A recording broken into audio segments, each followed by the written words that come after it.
It's Rome and welcome to another episode of Homefront. And as promised, this season we are going live on the front line. This is Homefront on the front line, and today we are heading to a COVID-19 facility where we are going to get up close and personal as to what really happens when a person enters. A patient enters with COVID-19 and they have to go on the ventilator. They have to get oxygen. We're going to dive deeper into that today as we get ready to go on site. This is Homefront on the front line, and we are on the front line, live and direct from a COVID-19 health facility. With us, we have Dr. Taylor, who is going to walk us through the entire process of if by some chance, unfortunately, you contract the COVID-19 virus and you are ill and you come to one of these health facilities, what is the step-by-step process that would take place? So Dr. Taylor, over to you. Thank you very much for doing this for us. So we're going to give the people the information right in their homes. Okay. So I'm sick, I come here, I have COVID, I'm having problems breathing, I'm panicking because I'm not sure what is happening. I'm hearing over the news, people are dying from this thing. I'm in a frenzy. What is the first step? So essentially, most patients would come to us with fever, shortness of breath, and difficulty breathing, right? So the first thing we'd like to do is assess their vitals, specifically looking at the oxygen saturation. Okay. What this means is how much oxygen is circulating in the blood at a given point in time. So we do this with the use of an oxygen saturation probe, right? So just... It will hurt? No, it would not hurt. So put this right on your finger, yes, right? And now we would look at the monitor up there, right, behind you. So what you would see here is a waveform, right? And this is essentially how much oxygen is in your blood. So you see 99%, that is perfect, right? 100 now. Well, that's even better. I'll find mark the last one, all right. Right. So essentially a normal person would saturate at 95 to 100%. Okay. Right? So this is okay, and we say on room air because you are breathing room air right now, right? Now the next step would be the other vitals, including your blood pressure, right? So we can measure your blood pressure right now, right? A normal blood pressure would be around 120/80 or less, right? And we will also get the pulse as well as the temperature, right? Things like 38 degrees Celsius and above would be considered a fever for us, right? Okay. I would take that. So 38 degrees Celsius and above considered a fever. And we're looking at a blood pressure of 120/80 is normal? Yeah, and less. And less. Right? Over that, you start to look at, hypertension and things like that. Okay. And then an oxygen level of between 95 to 100. Excellent. All right. Yeah. All right, so now we measure the blood pressure, right? And the other thing would be the pulse. If you notice right here, we are also able to assess your pulse with this device right here. Okay. It's very special, right? So 60 beats. So a normal pulse would be 60 to 100 beats per minute. Anything outside of that is usually considered abnormal unless you have specific circumstances like an athlete. They would have a lower pulse like you or me. Right, okay. But then if a nice lady walks in, it might go up. Exactly. All right, okay. All right, so, the next step now, depending on how sick the person is, can be to administer oxygen. All right, so let's say you're having difficulty breathing, your SpO2 or the oxygen saturation is around 93%. Then we would consider giving you some oxygen, right? Look, your blood pressure just came up there, 130/72. So not too bad. I think it may be the situation, right? So now, let's show you here. This is what we call the nasal cannula, all right? Now this goes right into the nose. All right. May be uncomfortable. All right, sorry about that. All right, and now we administer the oxygen from the wall. Okay, so this tends to give around 4 liters per minute of oxygen. It can go up to 6 liters per minute if we see fit. Right, and I know it will be uncomfortable for you, but this I could open my eyes? Sure you can. Right, this is necessary at some times. Alright, now the next step. Alright, so let's say this is not enough. we need more oxygen, you know, you're doing pretty badly, and you're not responding to this, we have to take it up a notch, right? So now we have to give you what we call the non-rebreather face mask, right? Now this actually gives you 15 liters per minute of oxygen. This, when they put this on, this is one you see on TV put you to sleep, or this is not? No, not this one. Okay, not yet, right? So this is the next step now, before we become invasive, all right? So now we put this up to 15 liters per minute, and we're trying to get the oxygen levels up, all right? Now you'll see the bag inflating. We actually have a valve in here so that you don't rebreathe your own air and carbon dioxide, etc. Right? And also not breathing air from the outside environment. Right. Yeah. This one a little more relaxing. Yeah. Right. So the next step, right? Let's say you're not responding to this. You know, a lot of patients would come in and they're very sick. The next step we can go up to is something called the high flow nasal cannula. Alright? So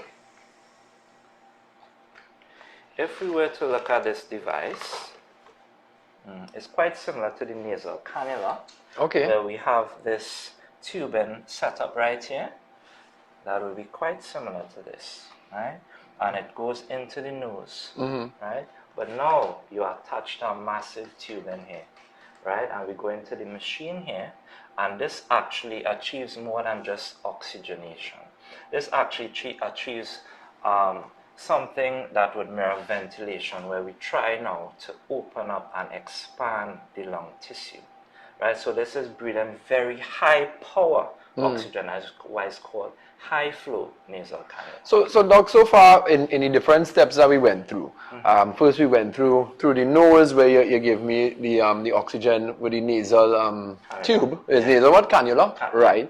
And then we put the mask over, and now we're going to the high flow as well. But all of these seem oxygen related. Right. So is it that the treatment for COVID-19 that you all would administer is only oxygen based? Excellent question.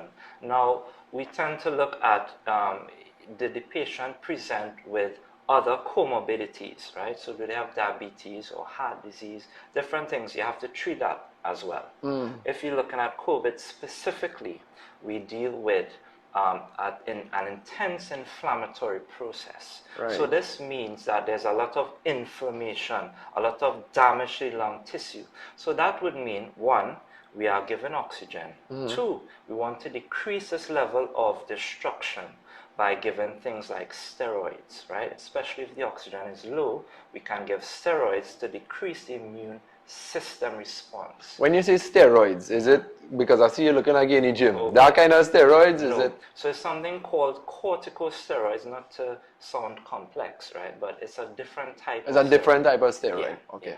Right? So it acts directly on the immune system, right? In addition, you have the propensity to develop clots, right? So you can get clots in the leg, which we call the DVT, and even the lung, right? Now, in these cases, we put patients on something that thins your blood, right? So, you know, most patients will get that in addition. This is just basic therapy. And then we have other therapies that we won't go into, but, you know, things get more complex the more sick someone is. Okay, so, and then you went through a couple different steps. So, is it that when a patient comes in, they go through step one with the nasal, what is it? Cannula, right, and then the mask, and then this, or could they just come in and jump straight to the high flow? Excellent. So it's a case by case. So if someone is presenting well, right, and they maybe just need a touch of oxygen, we can give the nasal cannula. Right. But if they're presenting very sick, you know, the oxygen saturation is 60%, and you know, we can't do anything else, we can go straight to this, right? And as a last resort, we jump to an invasive procedure, which we'll talk about. Okay. So I know that I was listening in some of the health press conferences, and they were telling people sometimes where if you could get one of these at home, it is good to check your oxygen levels, right? What level would someone at home, if they have something similar like to this, to look at for your oxygen level to deplete before you come to the hospital? Excellent question. So, as I said before, 95 to 100% is a general guide for any human. However, if they have other comorbidities or other illnesses, that may not be true for them. So let's say an older person, they will be able to tolerate like over 90%, right? But I would say definitely if you are going under 90%, Under 90. that will be cause for concern, right? Especially if it is associated with things like shortness of breath and difficulty breathing, you need to call the ambulance immediately. All right, so you mentioned there's a final step if the patient is not responding to this high flow oxygen, that we go to a more evasive approach? Invasive approach. So we're going to show you all the more invasive approach to administer the oxygen to the COVID-19 patient. Hello, Dr. Janine St. Bernard here, County Medical Officer of Health for County Caroni.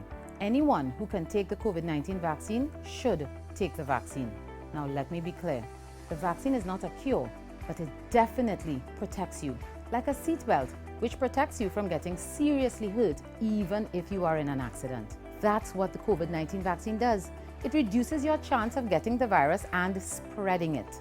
Also, even if you do get the virus, then the vaccine significantly reduces your chance of getting very sick and dying. It's that simple. So don't delay. Get vaccinated today.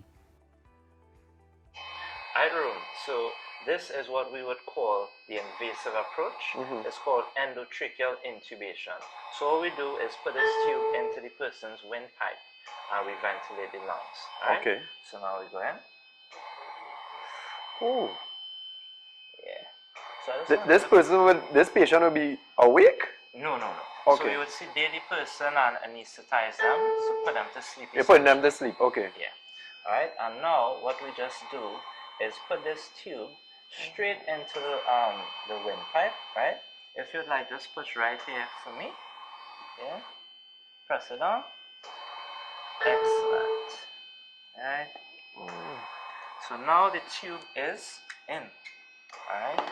And now usually we would check to make sure that this is placed in the correct position before we attach the person to the ventilator, right?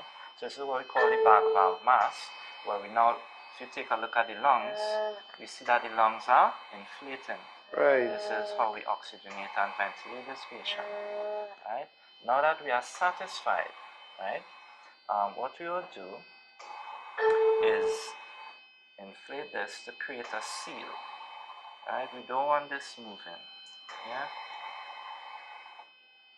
And now we're going to attach the patient to the ventilator, right?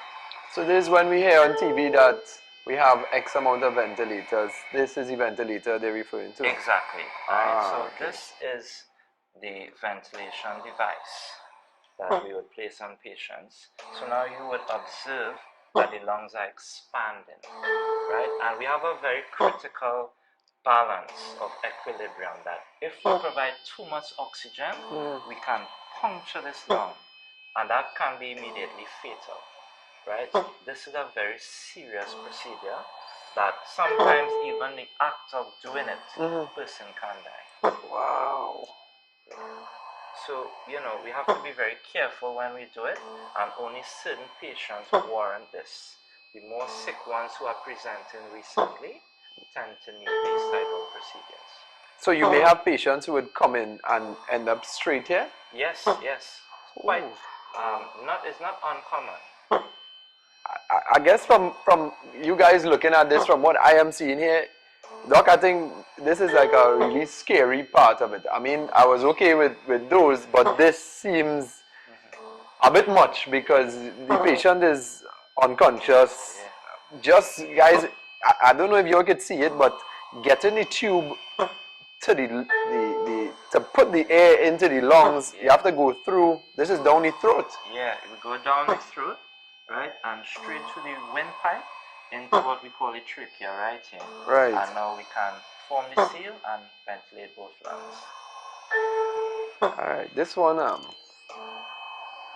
and you said that the lungs could pop if we put too much oxygen. It's actually, it can happen. So you're seeing it here. It is home front on the front line, and this one is a bit scary. So we don't want any one of you at home to end up in a situation like this. So please be careful out there. You know the 3 W's. Let's adhere by them, and we would keep encouraging you guys to go get vaccinated so that we could prevent cases like these. And we are back from being on the front line. It was definitely a sobering experience for me. So I'm hoping that you would have got that full experience yourselves and see how serious this battle is against COVID-19. And we need everyone hands on deck as we fight this together. We want to remind you as well to head over to our PED CARES Foundation website, pedcares.org, and donate so we can help the kids who are our future. My name is Rome. Thank you all very much for joining us once again on Homefront.